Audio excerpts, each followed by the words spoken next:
ओम शांति। श्रीमद् भगवद गीता के 5वें अध्याय के अंत में भगवान ने अर्जुन को ध्यान योग के लिए प्रेरित किया और ध्यान में बैठते समय किस तरह अपने मन को बाहर के चिंतन और दृश्य से समेट लेना आवश्यक होता है। तभी हमारा माइंड फोकस हो सकता है और फोकस्ड होकर के हम उस परमात्मा को सहज तरीके से याद कर सकते हैं। मन एकाग्र हो सकता है और उसमें ही आनंद की अनुभूति होती है। अभी 6ठे अध्याय के अंदर जो पूरा ध्यान योग के ऊपर है, मन की एकाग्रता को कैसे विकसित किया जाए और उसका बड़ा साइंटिफिक ढंग से जो बातें भगवान ने कही है उसको अगर हम अपने जीवन के अंदर अप्लाई करके देखें तो शायद बहुत अच्छी प्राप्ति भी कर सकते हैं, अनुभूति भी कर सकते हैं। और क्योंकि उस चीज़ को मैंने अपने जीवन के अंदर अप्लाई करके देखा है और उस एप्लीकेशन से मुझे बहुत फ़ायदा हुआ है, इसीलिए मैं इस बात को बहुत ऑथेंटिसिटी के साथ आप सबके सामने रख रही हूँ। ध्यान योग, जहाँ भगवान योग और उसके अभ्यास की सही विधि का स्पष्टीकरण करते हैं। मन को किन कठिनाइयों का सामना करना पड़ता है ध्यान के करते समय और ध्यान को परमात्मा में कैसे एकाग्र करना है।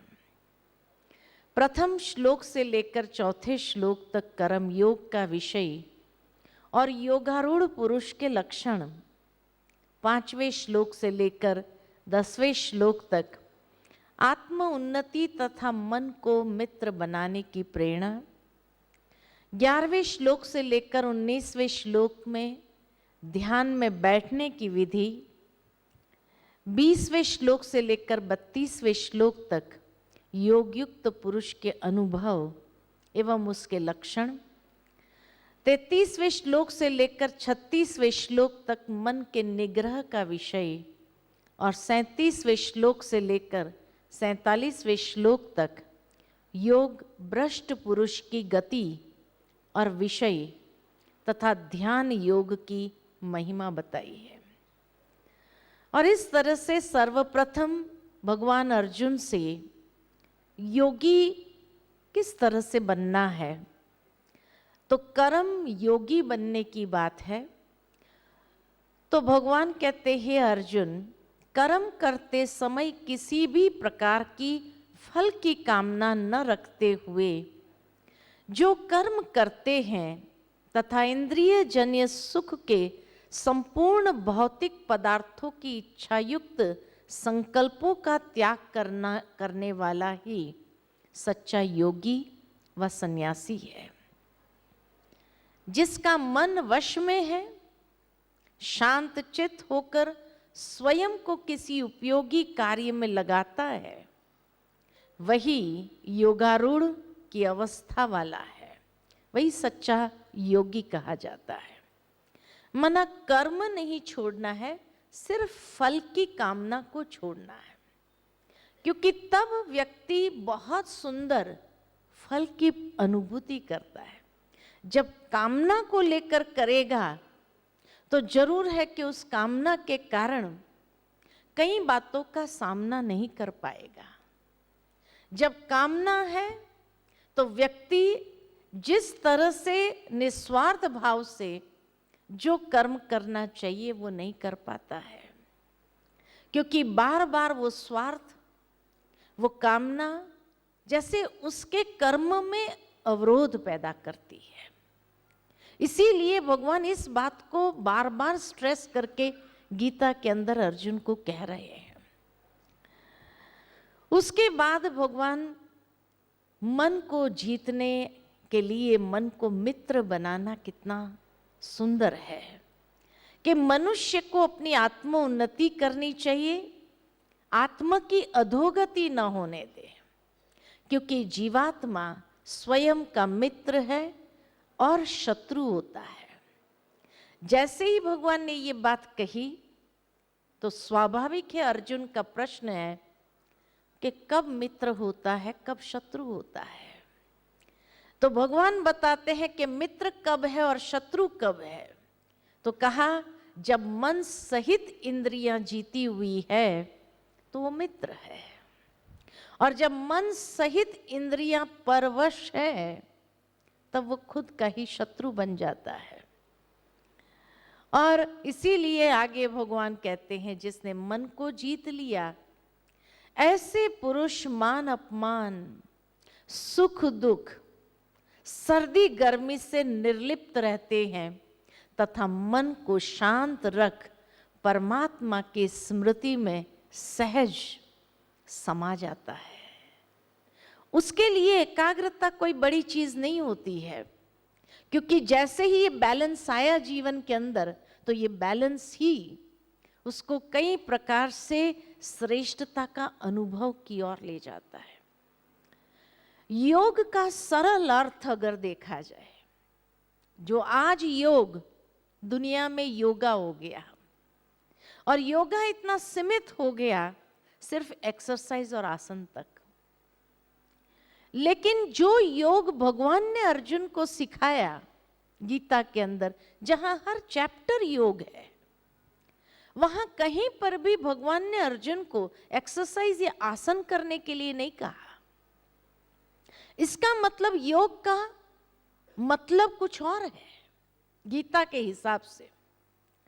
और भगवान जो योग का मतलब गीता के अंदर बताते हैं वो है कि योग माना बैलेंस। किसमें बैलेंस, किसमें किसमें चाहिए? तो बैलेंस रखना है आध्यात्मिकता और भौतिकता। भौतिकता को छोड़ना नहीं है, लेकिन आध्यात्मिकता का समावेश उस भौतिकता के अंदर करना जरूरी है। आज मनुष्य भौतिकवादी बन गया लेकिन आध्यात्मिकता को छोड़ दिया। ये इम्बैलेंस क्रिएट हो गया, और जहां ये इम्बैलेंस आया तो जीवन में फ्रस्ट्रेशन का अनुभव करता है। लेकिन जब आध्यात्मिकता और भौतिकता को लेकर चलता है तब जीवन के अंदर सचमुच आनंद का अनुभव कर सकता है। तो मनुष्य जीवन में जो फ्रस्ट्रेशन है, स्ट्रेस है, डिप्रेशन है, ये सारी जो नेगेटिविटीज का अनुभव करता है, उसका मतलब ही है कहीं ना कहीं ये बैलेंस गड़बड़ा गया है। दूसरा बैलेंस रखना है व्यवहार और परमार्थ। आज व्यक्ति व्यवहार कुशल होना चाहता है, लेकिन परमार्थ को छोड़ करके व्यवहार कुशलता वो सफल नहीं हो पाता है उसमें। और इसीलिए व्यवहार में वो क्या करता है, दूसरे को खुश करने का प्रयत्न करता है। और जहां किसी को खुश करने के लिए बहुत सारा प्रयत्न करता है और उसके बावजूद भी वो सामने वाला खुश नहीं होता है, उसको खुश करने में कितने लोगों को नाखुश कर देता है। और लास्ट में क्या होता है, कहीं ना कहीं वो इतना अपसेट हो जाता है कि इतना प्रयत्न किया मैंने इस व्यक्ति को खुश करने का, लेकिन ये कभी खुश होने वाला ही नहीं।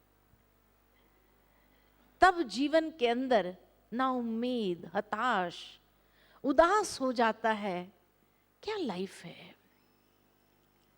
तो भगवान कहते हैं किसी को खुश करना नहीं है, क्योंकि खुश करने में वो खुश होने वाला नहीं है।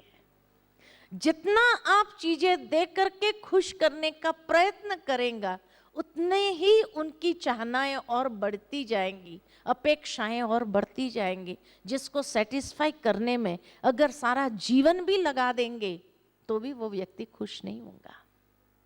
इसलिए खुश करो नहीं, आप खुश रहो।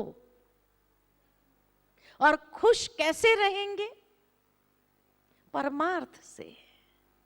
जब परमार्थ को अपना लेते हैं, परमार्थ को उस व्यवहार में जोड़ देते हैं और उससे आप स्वयं प्रसन्न रहने लगते हैं, आपकी प्रसन्नता से वो भी प्रसन्न होने लगेंगे। उनकी अपेक्षाएं नहीं होंगी, जितना देंगे अपेक्षाएं बढ़ती जाएगी। अपेक्षाएं किसी की बढ़ाओ नहीं, क्योंकि उससे न वो प्रसन्न रहेगा न आप प्रसन्न रहेंगे। लेकिन खुश रहो तो सामने वाला आपकी प्रसन्नता के कारण शायद स्वतः खुश होने लगे, या वो आपसे पूछ भी लेंगे, कैसे खुश रह लेते हो आप, कैसे कर लेते हो? तो व्यवहार और परमार्थ का बैलेंस जरूरी है। कर्म और योग का बैलेंस जीवन के अंदर बहुत आवश्यक है। जब कर्म और योग का बैलेंस है, न खाली कर्म करते रहना है, न खाली साधना करते रहना है, लेकिन साधना को कर्म के साथ जोड़ दो, ये बार बार भगवान कहते हैं। और जब कर्म और योग को जोड़ देंगे, कर्म योगी बन जाएंगे, तो कर्म भोगनाओं से मुक्त हो जाएंगे। आज मनुष्य का हर कर्म उसको दुख और दर्द की प्राप्ति कराता है, भोगना का अनुभव कराता है, क्योंकि कर्म योगी नहीं। जब कर्म योगी नहीं तो कर्म भोगना का अनुभव कराएगा, दुख दर्द का अनुभव कराएगा। इसीलिए आवश्यकता है योग लगाने वाले योगी न बने, लेकिन एक नेचुरल कर्म योगी बन जाए। ये बैलेंस बहुत जरूरी है। जीवन के अंदर रमणीकता, गंभीरता का बैलेंस, मैच्योरिटी भी हो तो रमणीकता भी हो। जब तक इन चीजों का बैलेंस नहीं, वैल्यूज का भी बैलेंस नहीं, तब तक योग नहीं है। तो योग का सहज सरल अर्थ है जीवन में बैलेंस के साथ चलो, न बहुत ऊंचा न बहुत नीचा, लेकिन बैलेंस से चलो। जब बैलेंस से चलने लगते हैं तो जीवन के अंदर इतनी सुंदर अनुभूतियां होती है। मन के अंदर जो व्यर्थ चलता है, उस व्यर्थ को सहज समाप्त कर सकते हैं और मन सदा प्रसन्न रहने लगता है। इसीलिए आवश्यकता है कि मन को ऐसे व्यर्थ के चिंतन से मुक्त कर लो। बहुत सुंदर एक बात याद आती है कि एक बार एक प्रोफेसर साहब अपने स्टूडेंट्स को कुछ सिखाना चाहते थे, और इसीलिए वो क्लास में चाय के मग लेके गए। सारे स्टूडेंट्स खुश हो गए कि आज शायद सर कुछ पिलाने वाले हैं। चाय के मग टेबल पर रख दिए और सर ने कहा सारे स्टूडेंट्स को एक एक मग उठा लो। सबने एक एक मग उठा लिया। सर ने कहा अब उसको पकड़ के खड़े हो जाओ। जब पकड़ के खड़े होने कहा तो हर कोई अपने हाथ में मग पकड़ के खड़ा हो गया। उसके बाद सर अपना कुछ काम करने लग गए। 5 मिनट बीत गई, 10 मिनट बीत गई, सर ने कुछ कहा ही नहीं। सारे बच्चे क्लास में मग पकड़ के खड़े हैं। आखिर एक दूसरे को देखने लगे कि खाली मग पकड़ा के खड़े कर दिया, आखिर बात क्या है। एक स्टूडेंट ने हिम्मत करके पूछ ही लिया, सर ये कितनी देर पकड़ के खड़े रहना होगा। सर ने पूछा क्यों भाई? तो कहा नहीं, हाथ दर्द कर रहा है। सर ने कहा क्यों भाई, 10 मिनट के अंदर ये मग का वजन बढ़ गया क्या? कहा नहीं, वजन तो नहीं बढ़ा, खाली मगे पकड़ के खड़े रहो। तो स्टूडेंट्स ने कहा सर कितनी देर, ताकि हम अपने माइंड को कंडीशन कर ले। सर ने कहा अगर मैं कहूं 2 घंटा पकड़ के खड़े रहो, फिर सारे एक दूसरे को देख, 2 घंटा। सर ने कहा अगर मैं कहूं 6 घंटा पकड़ के खड़े रहो, फिर बच्चों ने कहा सर ये हाथ अकड़ जाएगा। सर ने कहा अगर मैं कहूं 12 घंटे पकड़ के खड़े रहो, फिर तो एक स्टूडेंट ने कहा फिर तो पैरालाइज्ड ही हो जाएंगे, ये हाथ कोई काम का नहीं रहेगा। सर ने कहा क्या करना चाहिए? कहा खाली मग पकड़ के क्यों खड़ा रख देना चाहिए। सर ने कहा यही बात तो मैं समझाना चाहता हूं कि फालतू बातें जो पकड़ के यहां खड़े हैं, ये दिमाग अकड़ नहीं जाएगा, ये दिमाग पैरालाइज्ड नहीं हो जाएगा। अननेसेसरी बातों को लेकर जीवन में चल रहे हैं। 2 दिन पहले की बातें, 4 दिन पहले की बातें, 10 दिन पहले की बातें, उसने ऐसा कहा था, उसने ऐसा किया था, व्यर्थ की बातें। और व्यर्थ की बातों को पकड़कर दिमाग में चल रहे हैं लाइफ में, वो लाइफ कैसी हो जाएगी? क्या करो? कहा वो व्यर्थ की बातों को छोड़ दो। लेकिन वो छोड़े कैसे? वो छूटती तो नहीं है। हाथ में मग वो तो छोड़ सकते हैं, यहां जो बातें पकड़ी हुई है उसको कैसे छोड़ा जाए? उसकी सिंपल विधि मैं आज आपको बताती हूं कि यहां जो पकड़ी हुई बातें उसको कैसे छोड़ना है। उसको छोड़ने के लिए रिप्लेसमेंट बहुत जरूरी है।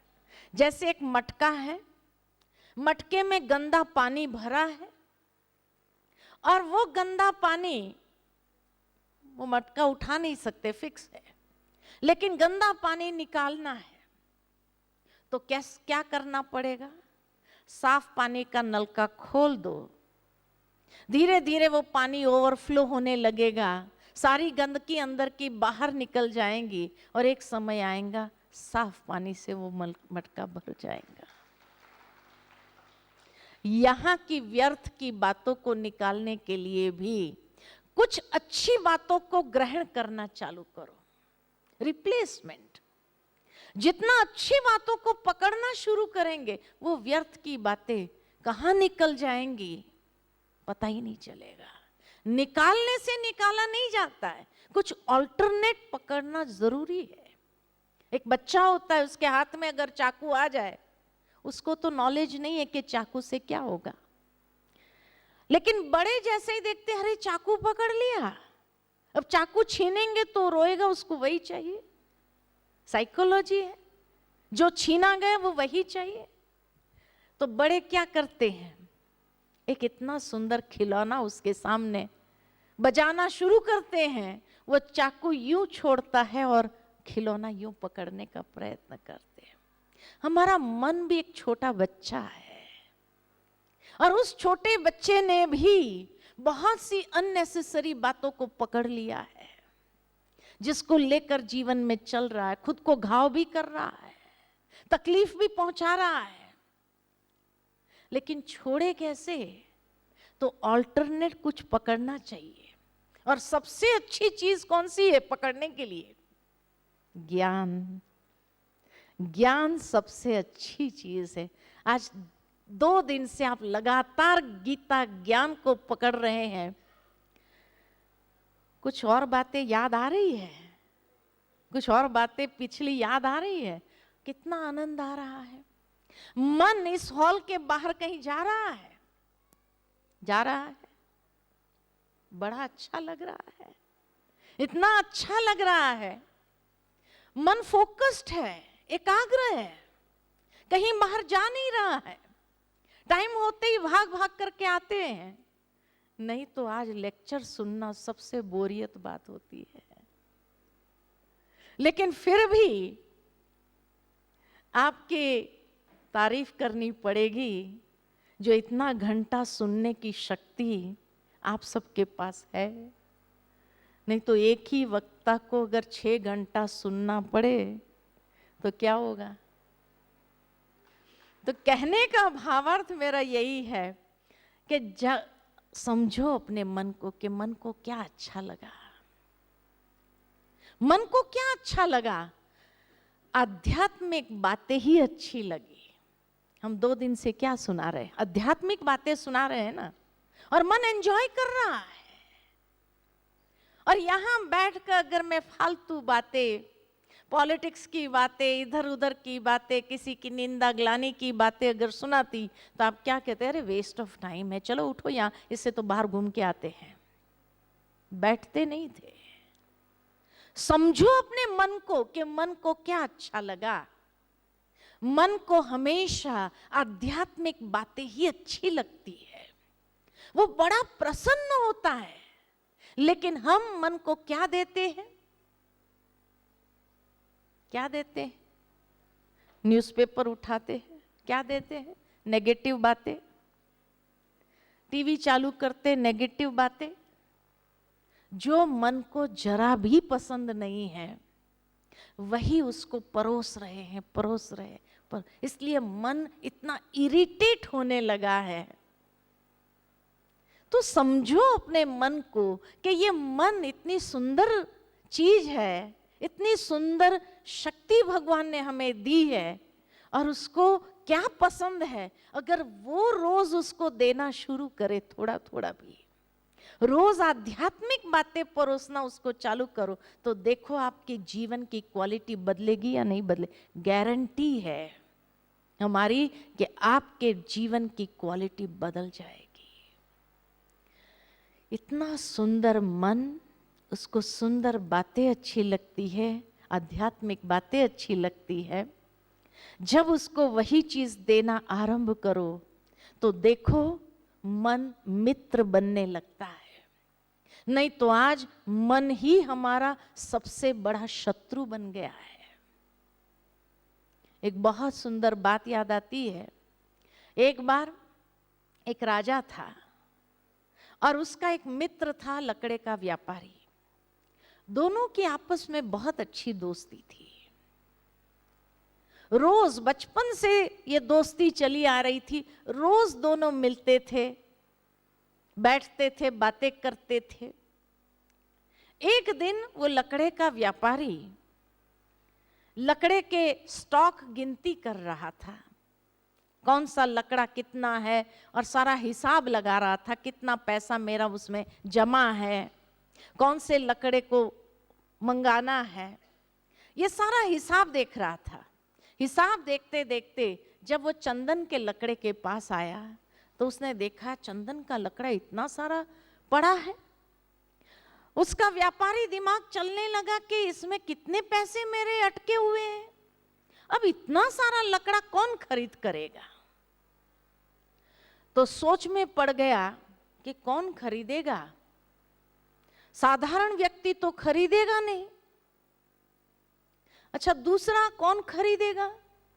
तो मन की टेंडेंसी ये है आज के युग में कि वो नेगेटिव की तरफ तुरंत चला जाता है। तो उसके मन में विचार आया कि अगर कोई बड़ा व्यक्ति मरे तो उसको जलाने के लिए ये सारा चंदन का लकड़ा काम आएगा। अब बड़ा व्यक्ति कौन था? राजा ही था। अब राजा उसका मित्र था, लेकिन फिर भी लालच जहां आती है वह मित्रता थोड़ी देखी जाती है। और इसीलिए उसके मन में आया अगर राजा मर जाए ना, ये सारे चंदन के लकड़े काम आ जाएंगे और मेरे पैसे छूट निकल आएंगे। फिर उसके मन में आया कि राजा तो जवान है, अभी तो मरेगा नहीं। फिर विचार आया कि अगर कोई उसके ऊपर चढ़ाई करे तब तो मर सकता है। देखो मन कहां कहां जाता है सोचते हुए।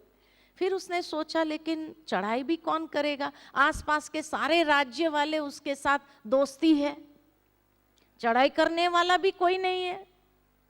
फिर उसके मन में विचार आया कि कोई उसको खत्म कर दे तब तो ये मर सकता है। फिर सोचा खत्म भी कौन करेगा, सारी प्रजा उनसे खुश है, तो कोई प्रजा में से भी मारने वाला नहीं है उसको। फिर विचार आया कि अगर मैं ही मार दूं तो कहां पहुंच जाता है, मैं तो रोज मिलता हूं, अगर मैं मार दूंगा किसी को पता भी नहीं चलेगा। लेकिन मारने की जो हिम्मत थी वो उसमें नहीं थी। इसलिए मन सोचता रहा है, राजा मरे तो कैसे मरे, राजा मरे तो कैसे मरे। राजा के पास जाता था रोज की तरह, जो आदत थी मिलने के लिए, लेकिन मिलने के लिए भी जब जाता था देखता था ये राजा मरे तो कैसे मरे, ये राजा मरे तो कैसे मरे। अब उसके विचारों के तरंग राजा तक पहुंचते हैं और वो राजा बैठे बैठे सोच, बातचीत तो हो नहीं रही थी इतनी, तो राजा मन में ही सोचने लगा, मेरा मित्र जो है इतना पैसे वाला है, इतना बड़ा लकड़े का व्यापारी है, आखिर ये कमाता किसके लिए है? उसके आगे पीछे कोई है ही नहीं, तो ये कमाता किसके लिए? फिर राजा के मन में विचार आया, अगर ये जो मर जाए तो उसकी सारी प्रॉपर्टी राज्य को मिल जाएगी। जिसका कोई आगे पीछे है ही नहीं, उसकी प्रॉपर्टी तो राज्य को ही मिलेगी। तो राजा सोचने लगा, ये मरे तो कैसे मरे।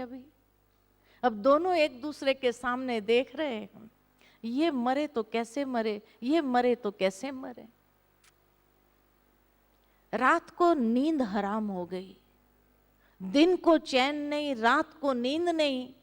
वही विचारों में इतना मन चला गया कि ये मरे तो कैसे मरे, परेशान हो गया। आखिर एक दिन लकड़े का व्यापारी गया राजा के पास, कहे राजन मुझे बचाओ। कहा किस बात से, क्या खतरा है? अरे एक विचार बड़ा परेशान करके रख दिया है। राजा ने कहा ऐसा कौन सा विचार है जिसने तुझे परेशान कर दिया है? उसने कहा कि हे राजन, मेरे मन में आपके प्रति एक कुविचार आया है, इसीलिए मैं पहले ही क्षमा मांग लेता हूं, लेकिन आप के पास समाधान है इस विचार से मुक्त करने के लिए। राजा कहे बताओ।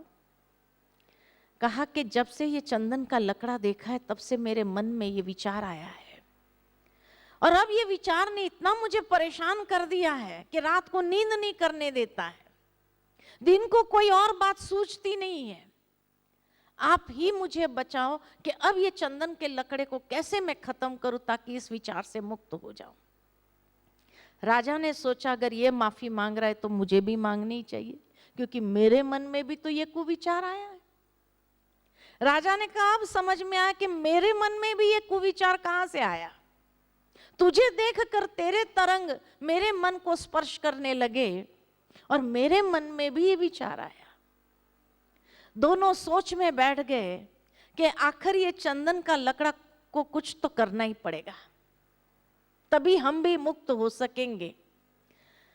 राजा ने कहा मेरे महल में सब कुछ है, मुझे कोई चीज की आवश्यकता नहीं है, लेकिन एक कार्य करते हैं कि महल के बाहर जो बगीचा है वहां एक मंदिर बनाते हैं और उस मंदिर में चंदन के लकड़े को यूज कर देते हैं। खुशबू फैलती रहेगी, भजन कीर्तन होता रहेगा, वातावरण इतना सुंदर बन जाएगा। मित्र को ये बात पसंद आई, कहा बहुत जल्दी बनाओ। सारा प्लानिंग शुरू हुआ, उसने सारे चंदन के लकड़े भेज दिए ताकि कारीगर उसके ऊपर कार्विंग आरंभ कर दे। और राजा ने राज्य कोष से पैसे निकाले उसको देने के लिए कि ये ले चंदन के पैसे। उसने कहा ये पैसा मुझे नहीं चाहिए, क्योंकि इसी पैसे की लालच में तो मन में ये कुविचार आया था। ऐसा करते हैं ये पैसे राज्य में जितने भी गरीब है उसके कल्याणार्थ यूज किया जाए। दोनों के मन में जब शुभ विचार आया, एक के मन में मंदिर बनाने का, दूसरे के मन के अंदर उस पैसे को गरीबों के कल्याण के लिए, तब जाकर के दोनों का मन शांत हुआ। भावार्थ ये कि आज अगर हमारे मन के अंदर भी कोई परेशानी है तो जरूर उसमें कोई ना कोई स्वार्थ, कोई ना कोई कामनाएं, कोई ना कोई इच्छाएं, कोई ना कोई नकारात्मकता जरूर है, तभी मन परेशान होता है, अन्यथा मन परेशान नहीं हो सकता है। तो इसीलिए मन को शुभ विचारों के माध्यम से मित्र बनाएं, नेगेटिव विचारों को लेकर मन को शत्रु नहीं बनाएं। यही भगवान अर्जुन को कहना चाहते हैं। और फिर आगे योगी के लक्षण बताए और कहा कि जो योगी अपने आध्यात्मिक ज्ञान एवं आत्म अनुभूति से पूर्णतः संतुष्ट रहता है, ऐसे जितेंद्रिय की दृष्टि में मिट्टी, पत्थर व कंचन भी एक समान हो जाता है तथा वो भिन्न भिन्न स्वभाव वाले व्यक्ति के प्रति समान भाव से व्यवहार करता है। संयम युक्त अपरिग्राही योगी सदा एकांत में रह अपने मन को वश में करके निरंतर परमात्मा की याद में बुद्धि को एकाग्र करता है। क्योंकि जितने जितने मन की एकाग्रता बढ़ती जाएगी उतना ही मन आत्म संतुष्टि का अनुभव करेगा, प्रसन्नता का अनुभव करेगा, परम आनंद का अनुभव करेगा। ये योगी का लक्षण है। अब भगवान ध्यान कैसे करना चाहिए, क्योंकि इतनी ध्यान की बातें बता दी, अब ध्यान कैसे करना चाहिए उसकी विधि बताते हैं। योगी के लिए ध्यान करना परम आवश्यक है, क्योंकि जितनी मन की एकाग्रता बढ़ेगी उतनी मन की शक्ति को वो विकसित कर सकेगा और इतनी अथाह शक्ति को विकसित कर लेगा कि जिससे अनेक प्रकार की प्राप्तियों का अनुभव करेगा जीवन के अंदर। तो ध्यान में बैठना कैसे है, बैठने की विधि भगवान बताते और कहते शांत अंतकरण, अंतकरण शांत हो, भय रहित। भगवान को याद करे तो भय से नहीं करे। कई लोग भगवान को भय से याद करते हैं। कैसे याद करते हैं? जैसे किसी व्यक्ति ने अगर सोच लिया हो, संकल्प ले लिया हो कि मुझे रोज 10 माला करनी है, शांत चित होकर के, और एक दिन कोई बहुत व्यस्त रहा, किसी कार्य में उलझ गया और 10 माला रह गई, तो रात को जागकर दूसरों को डिस्टर्ब करके भी वो 10 माला करनी जरूर है। अरे कल 20 कर लेना, तो क्या कहते हैं, नहीं नहीं भगवान नाराज हो जाएंगे, श्राप मिल जाएगा अगर संकल्प तोड़ा तो मैंने। अरे भगवान नाराज क्यों होगा, वो श्राप क्यों देंगे? सोचने की बात है कि मान लो कि आपने अपने बच्चे को कोई काम दिया, रोज करता रहा, लेकिन एक दिन वो नहीं कर पाया, तो क्या आप नाराज होकर के उसको श्राप दे देंगे? तो भगवान को याद करो तो प्रेम से करो, डर से क्यों कर रहे हैं? डर से नहीं करो। इसलिए किसी ने बहुत सुंदर कहा है, be God loving children, don't be God fearing children. भगवान को डर से याद नहीं करो। इसीलिए ध्यान में बैठने के लिए मन भय रहित हो।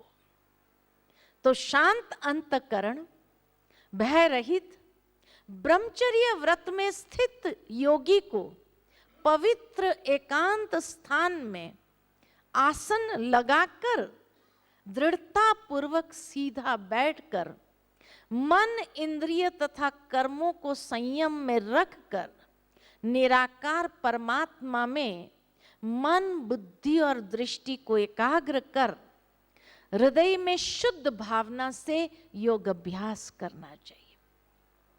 अब आसन लगाने के लिए जो कहा कि एकांत, पवित्र एकांत स्थान में आसन लगाना, आसन माना कोई भी बैठक, कोई भी बैठक जिस आसन में आप सहजता से बैठ सकते हो। इसीलिए मैंने कहा अगर नीचे नहीं बैठ सकते, कुर्सी पर भी बैठ सकते हैं। आज की दुनिया के अंदर लोगों को घुटने का प्रॉब्लम्स बहुत है, नहीं बैठ सकते। ध्यान लगाने का प्रयत्न करेंगे, ध्यान लग जाएगा घुटनों के साथ। मेरा घुटना दर्द कर रहा है, घुटना दर्द कर रहा है, घुटना दर्द कर रहा है। ऐसा ध्यान लगाने की जरूरत नहीं। तो आसन माना जो आसन आपको सहज सुखपूर्वक हो। पतंजलि ने बहुत सुंदर बात कही कि सुखपूर्वक, जिस आसन में आपको सहजता हो उस आसन में स्वाभाविक रीति से बैठ सकते हैं। लेकिन हाँ, शुरू के योगियों ने सुखासन, पद्मासन, अर्ध पद्मासन जरूर कहा हुआ है। सहज भाव से अगर मैं कहूं सुखासन, अगर उसमें बैठ सकते हैं बहुत अच्छी बात है। कुछ समय के लिए ये आसन उत्तम माना जाता है। क्यों इसको उत्तम माना गया है? सुखासन, पद्मासन या अर्ध पद्मासन, क्यों इसको उत्तम आसन माना गया है? क्योंकि कहा जाता है कि शरीर से एनर्जी निकलने के 3 द्वार है। हमारी ऊर्जा शरीर के अंदर से जो बाहर निकलती है उसके 3 द्वार है। सबसे पहला द्वार पैर है, जहां से बहुत ऊर्जा निकलती है। इसलिए आप देखेंगे कि पहले के जमाने में घरों में सोफा सेट नहीं होता था, कुर्सी नहीं होती थी। टेबल कुर्सी पर बैठ के भोजन करने का नियम नहीं होता था। घरों में बैठकें होती थी, गद्दी लगा करके अगर मेहमान भी आए तो नीचे बैठते थे गद्दी तकिए के साथ में। भोजन भी करते थे तो नीचे बैठ करके भोजन करते थे, सुखासन में। क्यों? क्योंकि पैरों से बहुत ऊर्जा निकलती है। इसीलिए पहले के जमाने में जब बच्चे भी पढ़ने जाते थे तो गुरुकुल में नीचे बिठाया जाता था, क्योंकि जब नीचे बैठ करके सुखासन में भी बैठते थे तो उनकी एकाग्रता बढ़ती थी। क्योंकि जब इस आसन में बैठते हैं, पैरों को मोड़ देते हैं, तो वहां से ऊर्जा निकलनी बंद हो जाती है। वहां से जो ऊर्जा निकलती है उसका प्रमाण कि लोग महात्माओं के पास जाते तो चरण स्पर्श करते हैं, ऐसे ऐसे करते। क्यों? क्यों ऐसा करते हैं? कि वहां से जो ऊर्जा निकल रही है मेरे पास आए। आती नहीं है, एक भावना है। ऐसे ऐसे करने से थोड़ी आ जाएगी। और इसीलिए कई लोगों ने गुरु के चरणों को थाली में रख कर पानी से धोया और फिर उसको चरणामृत के रूप में बांटते। चरण अमृत, कि जो चरणों से एनर्जी, ऊर्जा निकल रही है उसको उस पानी में ले लिया ताकि वो एनर्जाइज्ड वाटर हो गया। तो सोचते हैं कि वो एनर्जाइज्ड वाटर पिएंगे तो हमारी बैटरी भी चार्ज हो जाएगी। ऐसे चार्ज होती नहीं है। और राजयोग गीता हमें यही सिखाती है कि दूसरों की बैटरी पर कितना दिन आधारित रह सकते हैं। आज पड़ोसी के घर से लाइट का कनेक्शन कितना दिन मिलेगा? थोड़े दिन। उसके बाद वो पड़ोसी भी कहेगा कि भाई तू अपना कनेक्शन क्यों नहीं ले लेता? कहेगा कि नहीं कहेगा? तो दूसरे की ऊर्जा पर कितना डिपेंड रहेंगे। इसीलिए क्यों नहीं हम वो विधि सीखे ताकि हम अपने अंदर ही उस ऊर्जा को जनरेट करें। तो इसलिए पैरों को मोड़ देना, मोड़ देने से वहां से जो ऊर्जा निकलती है वो बंद हो जाती है। जिसका सिंपल एग्जांपल अगर दूं मैं आप, कि मान लो कि आप बगीचे में पानी डाल रहे हैं उस पाइप से, और अचानक कोई मिलने आ जाए और नलका दूर है, पानी वेस्ट नहीं जाना चाहिए, तो आप क्या करते? पाइप को मोड़ देते हैं, और पाइप को मोड़ते ही पानी रुक जाता है। ठीक इसी तरह ये पैरों को मोड़ देना, और ये मोड़ने का सिस्टम हर धर्म में है। इसलिए हिंदू धर्म में सुखासन, पद्मासन, अर्ध पद्मासन के रूप में मोड़ते हैं। इस्लाम धर्म में वज्रासन में बैठते हैं, पैरों को मोड़ने का सिस्टम वहां भी है। क्रिश्चियन धर्म में नील डाउन करते, पैरों को मोड़ने का सिस्टम वहां भी है। हर धर्म में आप देखेंगे कि पैरों को मोड़ना, ताकि वहां से जो ऊर्जा निकल रहे रुक जाए, और वो ऊर्जा जैसे ध्यान में बैठते हैं तो वो ऊर्जा धीरे धीरे ऊपर की ओर आती है। और ध्यान लगाने में वो ऊर्जा बहुत आवश्यक है। लेकिन जब से ये वेस्टर्न लाइफस्टाइल हमारे जीवन में आई है, कुर्सी टेबल सोफा सब घर में आ गया, बच्चे भी स्कूल में जाते तो बेंच पर बैठ के पढ़ना आरंभ कर दिया, तो एक तरफ पढ़ते जाते दूसरे तरफ अर्थिंग हो जाता है। आप बच्चे को पढ़ने के बाद घर में जब आता है, पूछो क्या पढ़ा, कुछ भी याद नहीं है उसको, कुछ भी याद नहीं है। इसीलिए अगर बच्चे की भी एकाग्रता को बढ़ाना चाहते हैं तो घर में उसको नीचे बैठ के पढ़ाओ। जितना वो नीचे बैठ के अध्ययन करता है उसकी एकाग्रता बढ़ेगी। पैरों को मोड़ देना, वहां से ऊर्जा निकलनी बंद हो जाती है, और वो ऊर्जा मन की एकाग्रता के लिए बहुत उपयोगी है। तभी मैं आपको कहती हूं कि मैंने इस बात का प्रयोग किया है एकाग्रता के लिए, और इस चीज का अनुभव किया है कि कितना ऊर्जा मन की एकाग्रता, मन की क्रिएटिविटी को बढ़ाने के लिए बहुत आवश्यक है। इसलिए ध्यान में कहा जाता है कि मानसिक रचनात्मक शक्ति विकसित होने लगती है। लेकिन उसका कारण यह है कि ये ऊर्जा ऊपर की ओर आती है जो मन को मदद करती है। दूसरा द्वार ये हाथ है, यहां से भी बहुत ऊर्जा निकलती है। इसीलिए पहले के समय में भारत की प्रथा में हाथ जोड़ने की प्रथा है। जब मंदिर में बैठो तो ऐसे क्यों बैठते हैं? पैरों को मोड़ा, हाथों को जोड़ा, ताकि सर्कुलेशन ऑफ द एनर्जी, जो ऊर्जा है उसका सर्कुलेशन बहुत अच्छा होने लगता है। इसीलिए उसको जोड़ देते हैं लोग। इसीलिए महात्माओं के पास जाते हैं तो आशीर्वाद चाहते हैं कि भाई आप अपना हाथ मेरे सिर पे रखो ताकि आपकी ऊर्जा मुझे मिलेगी, तो हमारा माइंड भी चलना शुरू हो जाएगा। ऐसे माइंड चलता नहीं है। क्यों? क्योंकि ये रबर लगा हुआ है, रबर लगा हुआ है ना। दो वायर का कनेक्शन करो तो दोनों का रबर उतारना पड़ता है, इंसुलेशन उतारना पड़ता, फिर उसको जोड़ो तब करंट पास होता है। रबर रखो आप और कनेक्शन करो, करंट पास नहीं होता है। इतना बड़ा रबर जो चढ़ा हुआ है, इंसुलेशन चढ़ा हुआ है, ऐसे ही हाथ रख देने से कोई चार्ज नहीं हो सकते। इसलिए एक भावना है लोगों की, और इसीलिए वो हाथ रखवाना चाहते हैं कि भाई आप भी अपना हाथ रख दो तो हमारे अंदर भी वो ऊर्जा आए।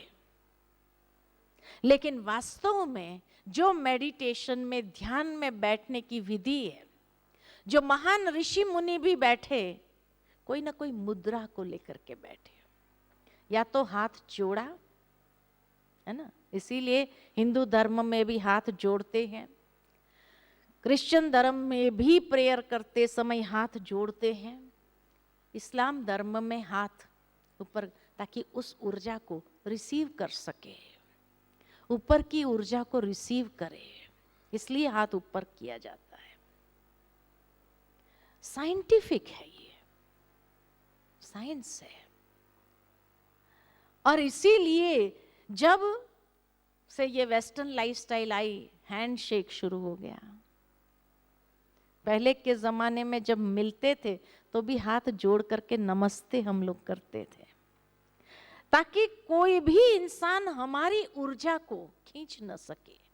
लेकिन आजकल जो वेस्टर्न लाइफस्टाइल में हाथ मिलाने की जो प्रथा है, तो उसमें कई बार जो वीक एनर्जी वाले लोग होते हैं, और आप अगर स्ट्रांग एनर्जी वाले हैं, तो वो आपकी ऊर्जा को खींच लेते हैं। इसलिए भारतीय संस्कृति बहुत उत्तम मानी गई है। हाथ जोड़ने की प्रथा, हाथ जोड़ने की प्रथा है। अब दो दो द्वार को तो बंद कर लिया, पैरों को मोड़ दिया, हाथों को जोड़ दिया। अब मेडिटेशन में तीसरा द्वार, और इसीलिए जब बैठते हैं तो हम कैसे बैठते हैं? आपने देखा होगा महावीर स्वामी, महात्मा बुद्ध, ये सभी जब बैठते हैं मेडिटेशन ध्यान में तो कैसे बैठते हैं? तो लेफ्ट हैंड नीचे, राइट हैंड ऊपर। ये सही विधि है बैठने की। या फिर ये मुद्रा है कि जहां मन की एकाग्रता को सहज विकसित कर सको आप।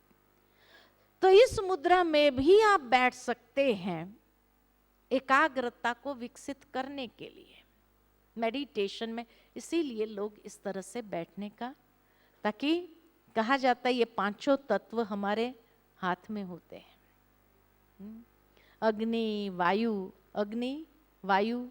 पृथ्वी, जल और आकाश।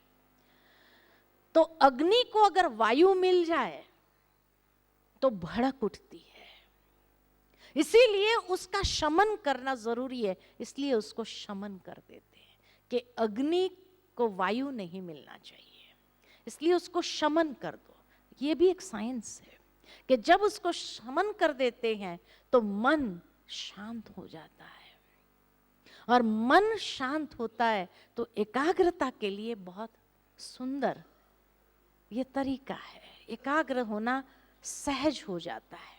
नहीं तो मन के अंदर जब तूफान शुरू हो जाता है तो वो तूफान उसके मन को भटकाने का, इतना विचलित कर देने का प्रयत्न करता है।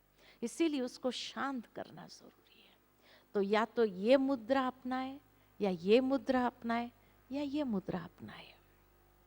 जो भी आपको सहज लगे उस मुद्रा को आप अपना सकते हो। और तीसरा द्वार है ये आंखें। यहां से भी बहुत ऊर्जा निकलती है और रिसीव भी होती है। कोई व्यक्ति बहुत गुस्से वाला हो, उसकी आंखों को देखकर आप कहेंगे बड़ा गुस्से वाला लग रहा है। उसने कुछ बोला भी नहीं हो, लेकिन उसकी आंखों को देखते हुए लगता है कि यह व्यक्ति बड़ा गुस्से वाला है, बड़ा स्ट्रिक्ट लग रहा है।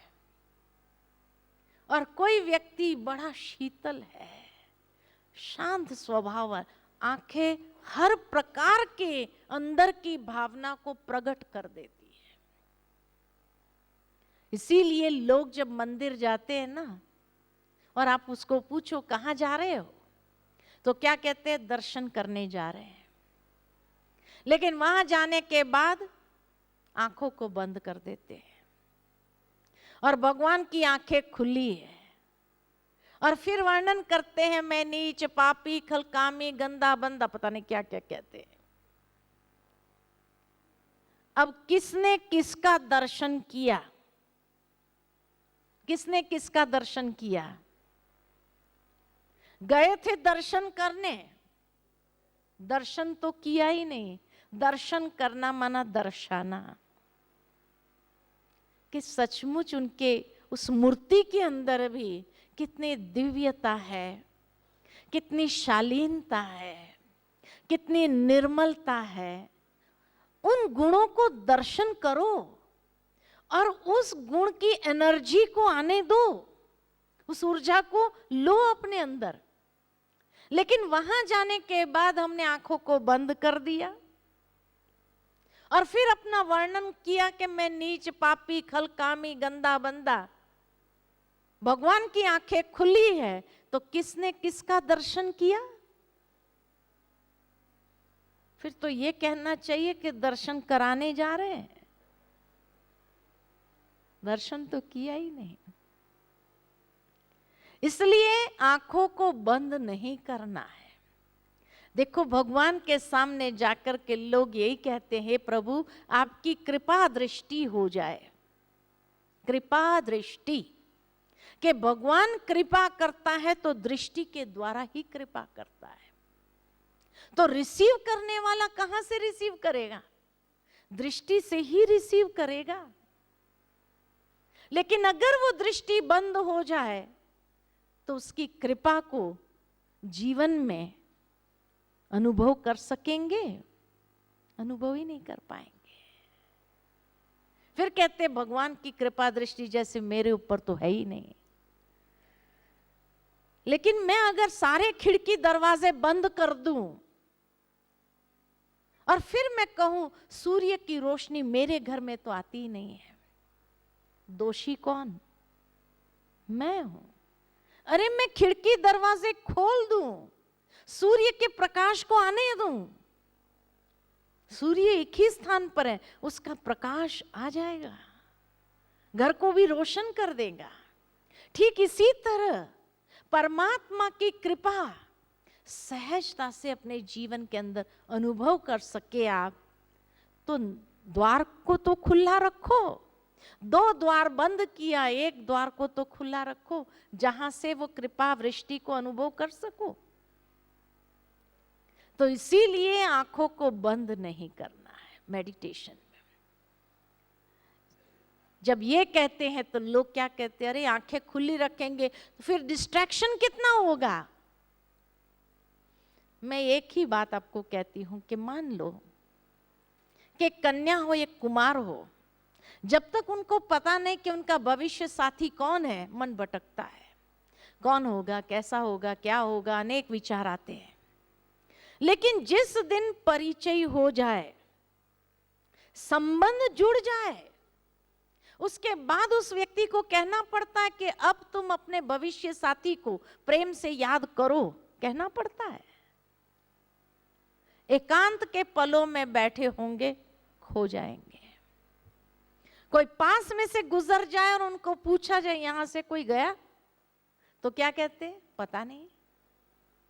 अरे आंखें खुली है, यहां बैठे हैं, इतना बड़ा व्यक्ति गया, पता नहीं चला। तो क्या कहते हैं, मेरा ध्यान नहीं था। तो ध्यान कहां था? ध्यान किसको कहा जाता है? और ध्यान करने के लिए आंखें बंद चाहिए या खुली चाहिए?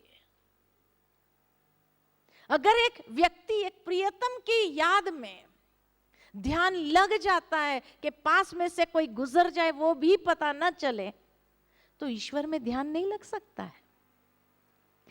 लेकिन ईश्वर में ध्यान क्यों नहीं लगता है, उसका कारण क्या है? उसका कारण कुछ और है। कारण ये है कि शायद ईश्वर के साथ हमें इतना प्यार ही नहीं है।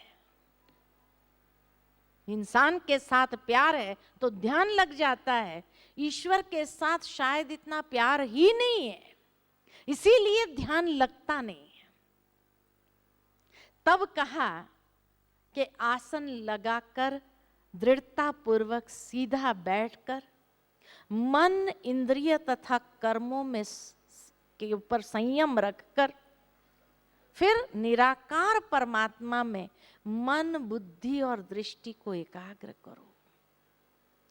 हृदय के अंदर सर्व के प्रति शुभ भावना को प्रवाहित होने दो। इतनी पॉजिटिव स्टेट ऑफ माइंड को जब लेकर के बैठते हैं तो मन सहज लग जाता है। लेकिन तब कई लोग हमसे पूछते, बहन जी हम प्रार्थना करते हैं ना रोज, प्रार्थना और मेडिटेशन एक नहीं है। प्रार्थना और मेडिटेशन में अंतर क्या है कि प्रार्थना माना मंदिर गए, हमें जो बोलना है बोल दिया, सिर झुकाया, निकल आए। वहां खड़े नहीं रहते हैं सुनने के लिए कि वो भी मुझे कुछ कह रहा है। जो मुझे कहना है वो मैंने कह दिया, फिर जो उसको कुछ कहना है उसका सुनने का हमारे पास टाइम नहीं है। ये प्रार्थना है। लेकिन मेडिटेशन माना क्या? कुछ हम बोले, फिर अपने मन को शांत करो, सुनो वो भी कुछ कह रहा है। Silence is the best form of communication. और ईश्वर के साथ कम्युनिकेशन के लिए मन को जितना शांत करते हैं उतना उसका आवाज हमें सुनाई देता है। तो meditation is listening to God. It's a two way communication, talking to God and listening to God. और प्रेयर इज सिर्फ टॉकिंग टू गॉड। ये अंतर है। एक बार की बात याद आती है कि एक बार एक छोटा बच्चा 5 साल का चर्च में पहुंच गया। तो चर्च में पादरी जी प्रेयर कर रहे थे। अब बच्चा तो नकल करने में होशियार होता है, वो भी बाजू में जाके खड़ा हो गया और पादरी जी की तरह हाथ जोड़ करके होठ फड़फड़ाने लगा, कुछ अंदर ही अंदर बोल रहा था। पादरी जी बार बार देखे बच्चा लगातार कुछ बोल रहा है, वो भी अपनी प्रेयर कर रहे थे।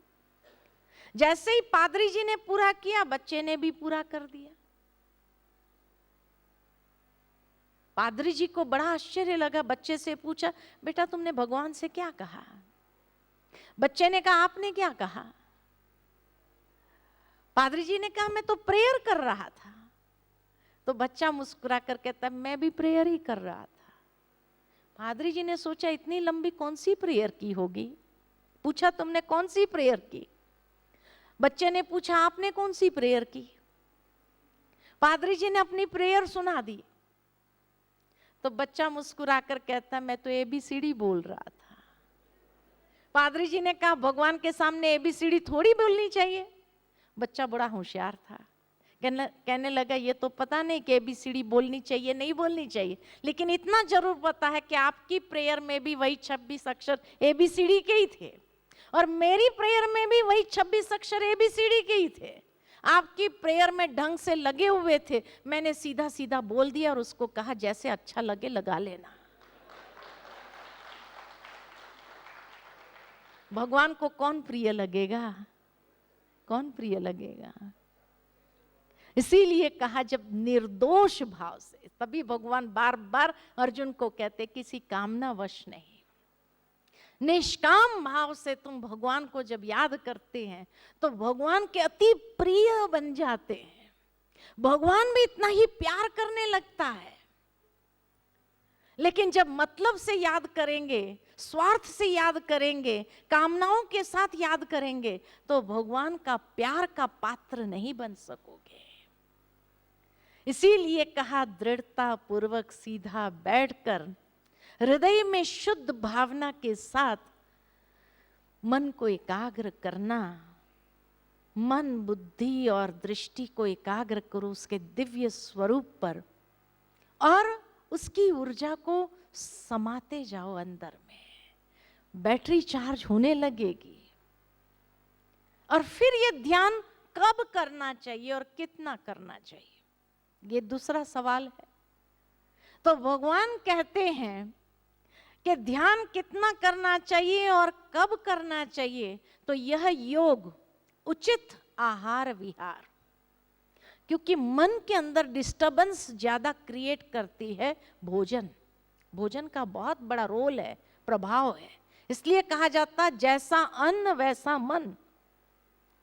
तो योगी जिसको बनना है, मन की एकाग्रता जिसको विकसित करना है, तो उसके लिए सात्विक खुराक जितना वो लेता है, तो सात्विक खुराक से उसका मन सात्विक प्रकृति वाला बनने लगता है। और जितनी सात्विक प्रकृति का होगा तो एकाग्र करना आसान होगा। जितनी तामसिक प्रकृति वाला होगा तो मन की एकाग्रता नहीं होगी। इसलिए भगवान कहते हैं, उचित आहार विहार, कर्मों में उपयुक्त चेष्टा और संतुलित शयन जागरण करने वाले का ही ये योग पूर्ण होता है। शयन जागरण आप देखेंगे प्रैक्टिकल कि जैसे ही शाम हो जाती है, सूर्यास्त हो जाता है, सूर्यास्त हो जाने के बाद अंधेरा जैसे हुआ कि मान लो कि एक बच्चा अगर फूल तोड़ने बगीचे में जाता है तो माँ बाप उसको क्या कहते हैं, बेटा रात को फूल नहीं तोड़ना चाहिए। क्यों नहीं तोड़ना चाहिए? क्यों नहीं तोड़ना चाहिए?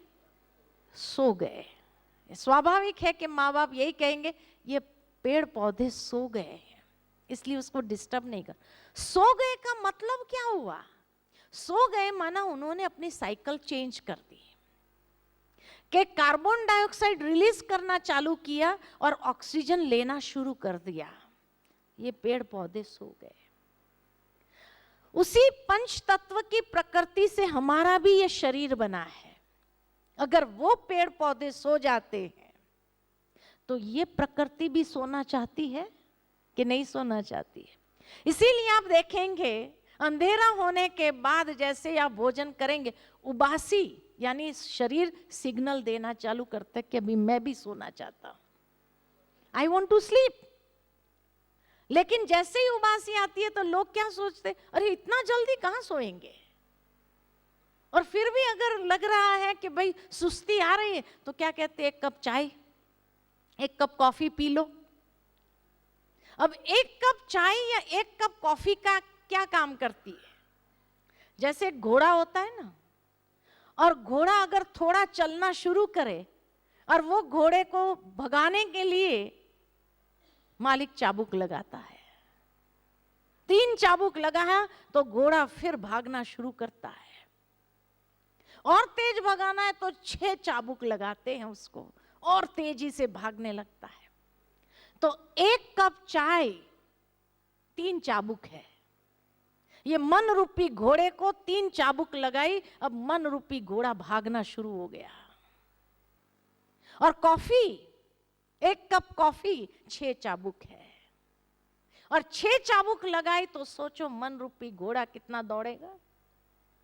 अभी किसी घोड़े को आप रुकने न दो, खाने न दो, अच्छा खुराक न खिलाओ, भगाते रहो, फिर आखिर क्या हो जाता है, वो घोड़ा अनकंट्रोल में आ जाता है और फिर आप कंट्रोल नहीं कर सकते हैं, और फिर ऐसा भगाएगा जो आपको डर लगने लगेगा कि ये क्या हो गया, रोकने का प्रयत्न कर रहे हैं और ये रुकना नहीं रहा है। ठीक इसी तरह मन को भी बार बार ये चाबुक लगाते गए तो मन रूपी घोड़ा भी जो भागना चालू करता है रुकने का नाम नहीं लेता है। इसलिए डिप्रेशन माना ही मन रूपी घोड़ा अनकंट्रोल्ड पूरी रात भी व्यक्ति को सोने नहीं देता है। और क्यों सोने नहीं देता? क्योंकि हमने उसको चाबुक मार मार के भगाया है। अब वो आदती हो गया भागने का, दौड़ रहा है, रात को सोना चाहता है व्यक्ति, नींद करना चाहता है, लेकिन नींद की गोलियां लेने के बाद शरीर थका हुआ है तो ये शरीर सोने का प्रयत्न करता है, लेकिन सबकॉन्शियस लेवल पर वो घोड़ा भाग रहा है। इसीलिए व्यक्ति जब सुबह उठता है ना तो फ्रेशनेस का अनुभव नहीं करता है, क्योंकि मन ने तो सारी रात भाग भाग करके काम ही किया है, फ्रेशनेस नहीं है।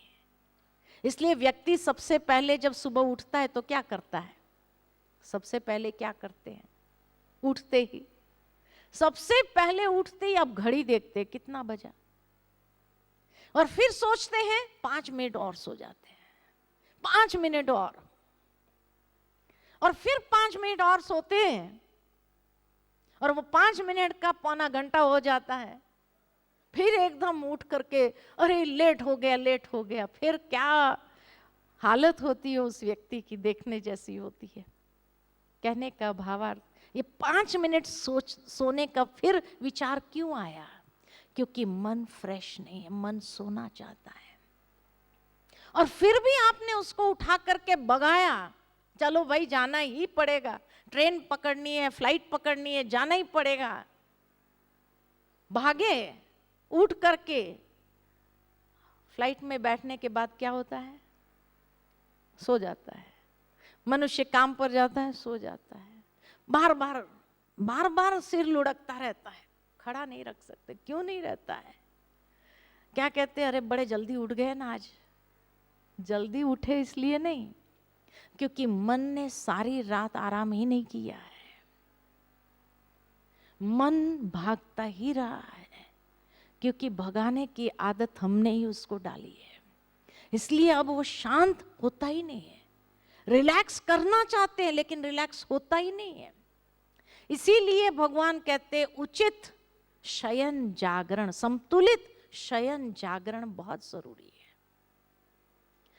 कि जिस तरह रात को पेड़ पौधे सो गए, ऐसे ये शरीर भी सोना चाहता है, उसको सोने दो।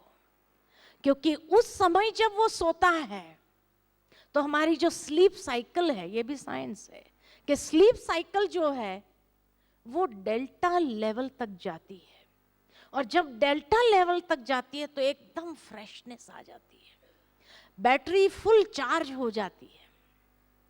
इसीलिए पहली नींद हर एक इंसान की, जो ये मेडिकल साइंस बताता है कि हर व्यक्ति साइकिल में सोता है, लगभग 2 घंटे की एक साइकिल होती है, varies from people to people, person to person, लेकिन लगभग 2 घंटे की, 110 मिनट से 130 मिनट के बीच में एक साइकिल होती है हमारी।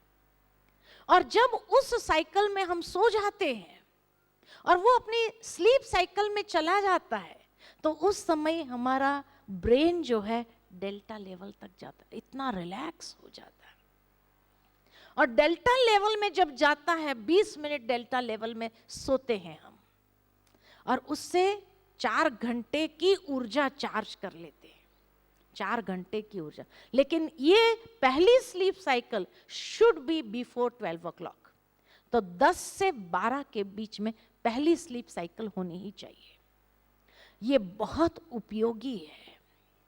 लेकिन आजकल लोग 10 बजे के बाद तो काम पर से आते हैं, उसके बाद खाना खाते हैं, खाना खाने के बाद सोचते हैं जल्दी थोड़ी तुरंत सोना चाहिए, इसलिए टीवी चालू करो। सबसे खराब ये आदत है।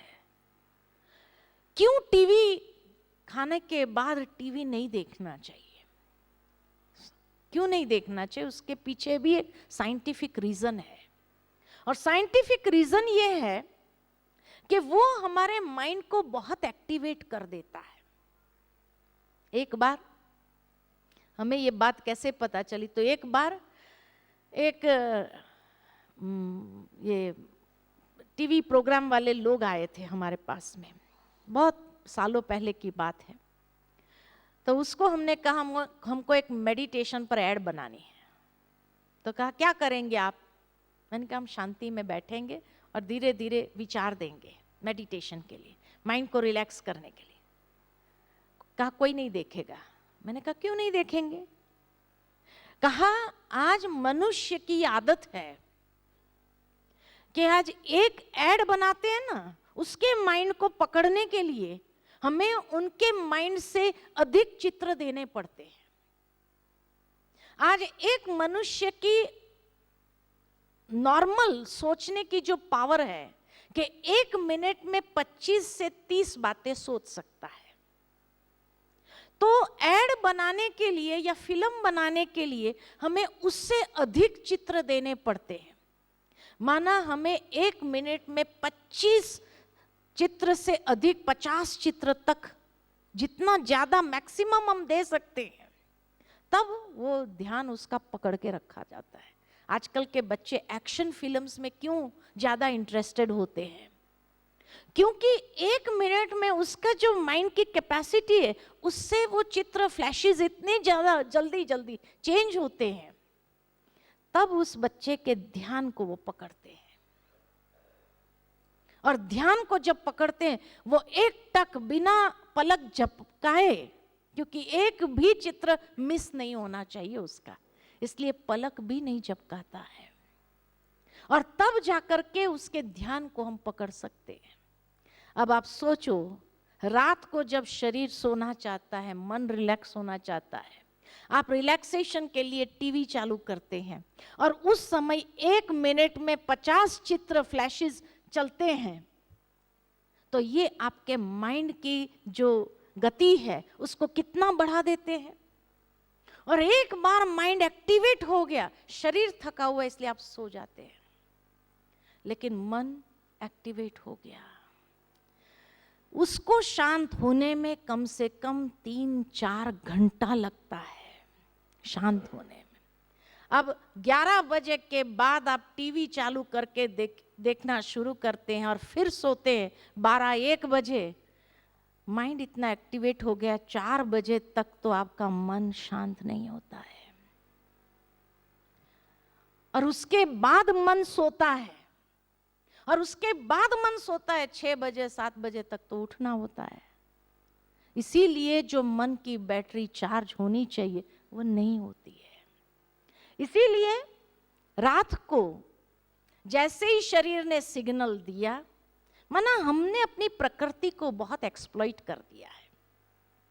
इसलिए आवश्यकता है कि उस विधि के पास वापस जाए और जब उसने सिग्नल दिया तब सो जाए।